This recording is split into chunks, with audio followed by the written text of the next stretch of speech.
ख्वाब तो मीठे देखे थे, ताज्जुब इस बात का है कि आंखों का पानी कैसे खारा हो गया।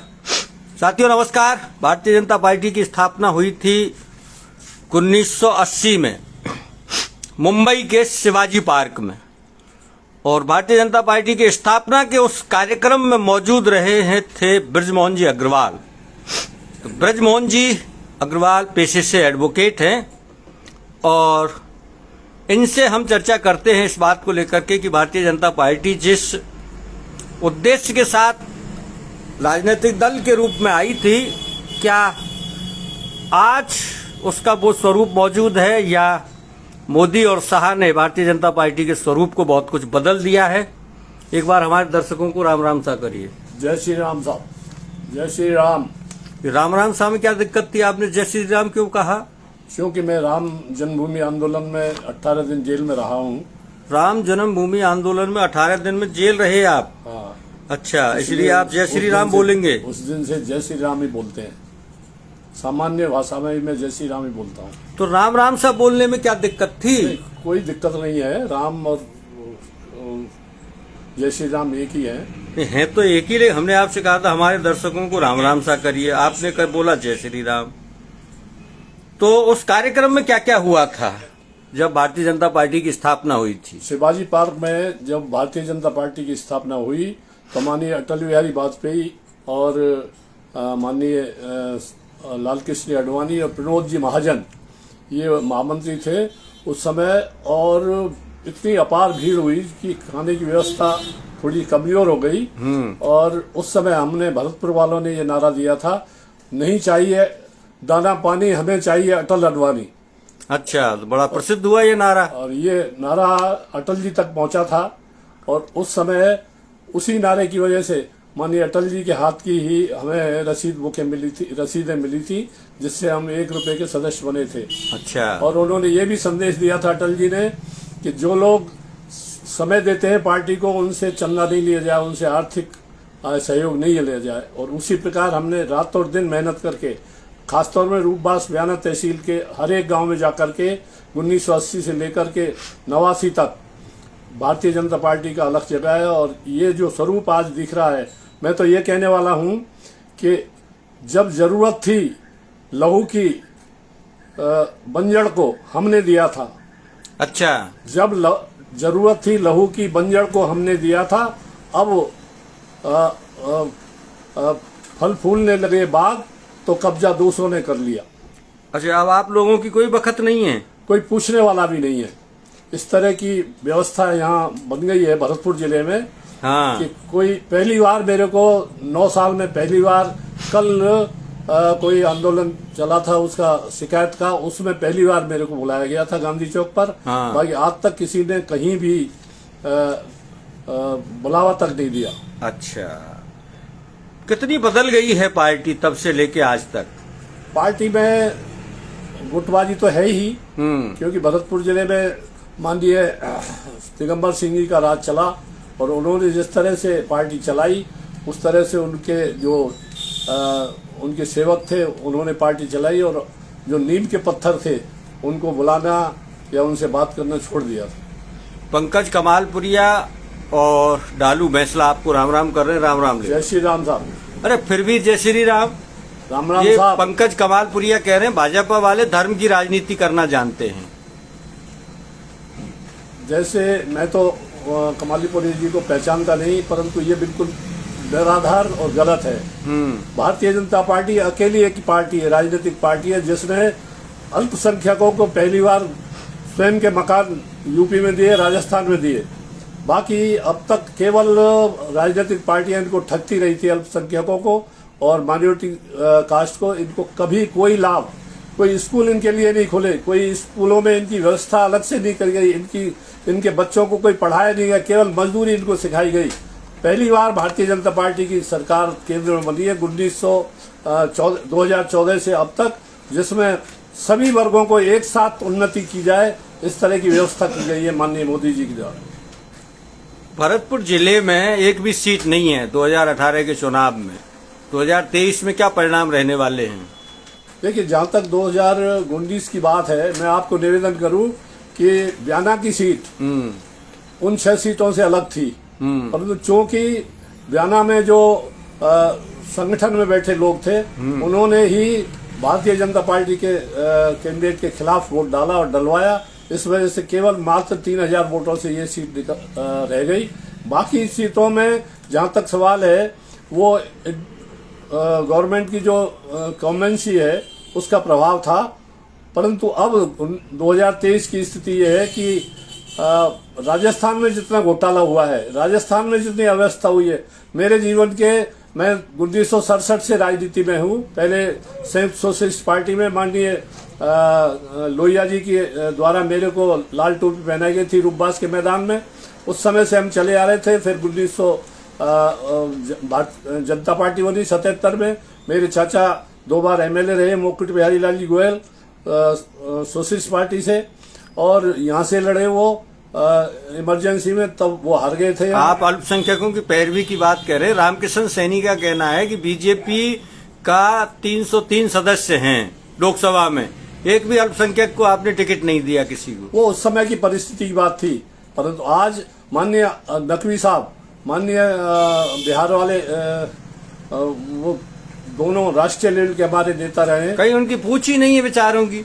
आज भी माननीय शहनवाज हुसैन, अहमद सुनत और नकवी साहब आज भी हमारे राष्ट्रीय लेवल के नेता है। और भारतीय जनता पार्टी की माननीय मोदी जी की सरकार में उनका पूर्ण दखल है। उन 2-4 लोगों के नाम लेना चाहोगे जिन्होंने भाजपा के खिलाफ काम किया बयाना में? व्यक्तिगत रूप से किसी पर आक्षेप लगाना मेरा नहीं। आप कह रहे हैं कि संगठन के लोगों ने हराया था। हाँ, उन्होंने जानबूझ के खिलाफ वोट डलवाया था और डाला था। 1-2 के नाम जरूर लीजिए आप। नहीं, वो ठीक नहीं रहेगा ये व्यवस्था, क्योंकि अब सब एक हैं हम, और सभी जोरदारी से माननीय गहलोत साहब ने जो लूट मचाई है, और खासतौर में हमारे जिलों में जो लूट मचाई है, भरतपुर जिले में अत्याचार, अनाचार, दुराचार और पापाचार की राजनीति जो इन्होंने की है, हर ठाड़े पल्ला ये तोल रहे हैं, उसके खिलाफ हम एकजुट हैं। हमारी पूरी पार्टी एकजुट है, और 2023 का जो चुनाव होगा उसमें 3/4 बहुमत से भारतीय जनता पार्टी की सरकार बन रही है। विधायक अमर सिंह जाटव के कार्यकाल को आप कैसा मानते हैं? देखिए, विधायक, मैं आपको एक निवेदन करूं कि हमारे बयाना का दुर्भाग्य रहा है कि यहाँ से जो भी एमएलए रहे वो पॉकेट एमएलए कहलाते रहे।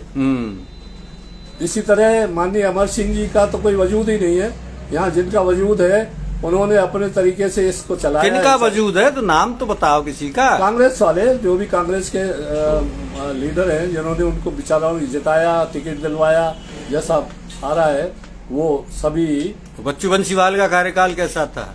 बच्चू बंसीवाल का कार्यकाल अति उत्तम कार्यकाल था। अच्छा, वो पॉकेट में नहीं रहते थे? वो पॉकेट में नहीं था और ना है। वो आदमी ऐसा था जो गरीब से गरीब आदमी, जो भारतीय जनता पार्टी का गांव में बैठा था, उससे सीधा संवाद उसका था और सीधे काम उसके वो कराते थे जनहित में। मतलब ये चीज थोड़ी सी पूर्वाग्रह से ग्रसित नजर आ रही है कि आपकी पार्टी का तो पॉकेट में नहीं रहता है और कांग्रेस का पॉकेट में रहता है। नहीं, पॉकेट का मतलब है जो मिलते ही नहीं, जो मिलने ही नहीं देते। बंसीवाल ठीक है, वो हमारे ग्रुप में था, तो ग्रुप बंसीवाल के समय में तो कोई ग्रुप भी नहीं था। माननीय 11 लाल जी के समय में भी कोई ग्रुप नहीं था। अच्छा। ग्रुप तो केवल मात्र अब शुरू हुआ कि पहले ये वनावत जो थी वो निर्दलीय लड़ी, उसके बाद इसको टिकट मिल गया, और टिकट मिलने के कारण जो लोग नाराज हुए उन्होंने जानबूझ करके इसको हराने का प्रयास किया। तो वो कौन लोग थे? 2 के नाम तो बताओ। जो संगठन में बैठे थे। अच्छा, संगठन के लोगों ने ही? हाँ, जो भारतीय जनता पार्टी के संगठन में बैठे थे। रामकिशन सैनी कह रहे हैं इस बार तो जन कल्याणकारी योजनाओं से लोग, जन कल्याणकारी योजनाओं से गहलोत की से लोग बहुत प्रसन्न हैं। मैं एक निवेदन करूं, ये सत्य है कि कार्यक्रम कागजों पे बहुत बढ़िया बनाए गए हैं, परंतु धरातल पर कुछ नहीं उतरा। जो कल शिकायत का कैंप लगा था, उसमें जितने लोग आए, मैंने करीब 100 फार्म भरे थे, उनमें सब में धरातल पर कुछ नहीं था। बिजली किसी को नहीं मिली, सिलेंडर किसी को नहीं मिल रहा, खाना किसी को नहीं मिल रहा, अनाज किसी को नहीं मिल रहा। लोगों के नाम काट दिए गए हैं, वो जुड़वाने के लिए रातों दिन घूम रहे। जो पहले से चले जा रहे थे उनके नाम काट दिए गए। ये सब धरातल पर कुछ भी नहीं होता है। लोकेंद्र कुमार बौद्ध कह रहे हैं केंद्र सरकार की भी तो बात करो, महंगाई, पेट्रोल, डीजल, गैस सब चीजें महंगी कर दी। देखिए, जहां तक महंगाई का प्रश्न है, मैं आपको निवेदन करूं कि मैंने स्वयं ने 2 रुपए किलो का घी खाया है और आज 1000 रुपए घी का भाव है। तो महंगाई जहां तक जब 7वीं वेतन आयोग हो रहा है और सबको पैसे ज्यादा मिल रहे हैं तो वो खर्च करने का मात्रा भी उनका बढ़ता है। लोग जाते हैं और 2 मिनट में 20 रुपए और 40 रुपए की चाय और कॉफी पी लेते हैं। मणिपुर जल रहा है, केंद्र सरकार कुछ नहीं कर रही। मणिपुर की जो राजनीति है वो अलग तरह की राजनीति है। वहाँ शिकंजा ईसाइयों का है और उसमें जो राजनीति है वो देश से बाहर के लोगों की राजनीति चल रही है, इसलिए मणिपुर जो इस बार बयाना का रिजल्ट क्या रहेगा? बयाना 101% भारतीय जनता पार्टी की सीट जीतेगी। बयाना ही नहीं, भरतपुर जिले की 7 सीटें। अच्छा, आप ये निश्चित मान लीजिए। और मैं निवेदन कर देता हूं कि जो लोग कहते हैं कि आपातकाल, कांग्रेस के लोग ये कहते हैं कि आपातकाल लगाया था, मैं आपको याद दिला रहा हूं 25 से 75 को जो आपातकाल लगाया था वो आज प्रजातंत्र की बात करते हैं। जो तरह तरह के फौज के मामलों में, फौजदारी की केसों के मामले में जमानत पर हैं, जो भ्रष्टाचार के केसों में जमानत पर, वो आज प्रजातंत्र की बात करते हैं। वित्त मंत्री माननीय चिदम्बरम जी और अरविंद जी मायाराम, उन्होंने जिस तरह का घोटाला इटली की पार्टी से संवाद करके, जो ब्लैक लिस्ट पार्टी थी, जो पाकिस्तान में नोट छापने के लिए कागज देती, उस कंपनी को काम दिया। बयाना का सिंबल किसको मिलने वाला है? बयाना का सिंबल एक बस से मिलने की संभावना है। 4-5 लोग टिकट मांग रहे हैं, उनमें से जो राष्ट्रीय लेवल पर जाएगा, वैसे जो सर्वे है उनके अनुसार जो सबसे अच्छा कैंडिडेट होगा, जो जिता होगा, उसको टिकट मिलेगा। कौन हो सकता है? तो वो उसी के एकांत का नाम लेने से तो घबरा रहे हैं हर चीज। नहीं, उसमें बंसीवाल जी का भी नाम है, मान लिया ग्यारसालाल जी का नाम है और रितु बनावत का नाम। 3 लोगों के नाम प्रमुखता से हैं। प्रमुखता से हैं और जिनमें सबसे अधिक गांव में घूमना करना वो रितु बनावत के लिए फायदेमंद रहेगा। रामकिशन सैनी कह रहे चिरंजीवी योजना जैसी योजना अशोक गहलोत जी ने दी है 25 लाख। बिल्कुल सत्य बात है ये। मैं स्वयं ये मानता हूं कि चिरंजीवी योजना जैसी योजना वास्तव में, परंतु धरातल पर कुछ भी नहीं है। धरातल पर गरीब का कोई इलाज नहीं हो रहा, लूट खसौट हो रही है। मैं स्वयं भुक्तभोगी में, मेरे छोटे भाई की पत्नी कैंसर से पीड़ित है, 1 रुपए की दवाई कहीं नहीं मिल रही है। मेरा एक छोटा भाई यहाँ 10 साल से पीड़ित है और तिवारी परिवार का है, उसको 10 साल से जीवित अवश्य है, परंतु अरबों रुपए उसके खर्च हो गए। कहीं कोई व्यवस्था नहीं है, कोई फ्री इलाज नहीं मिल रहा।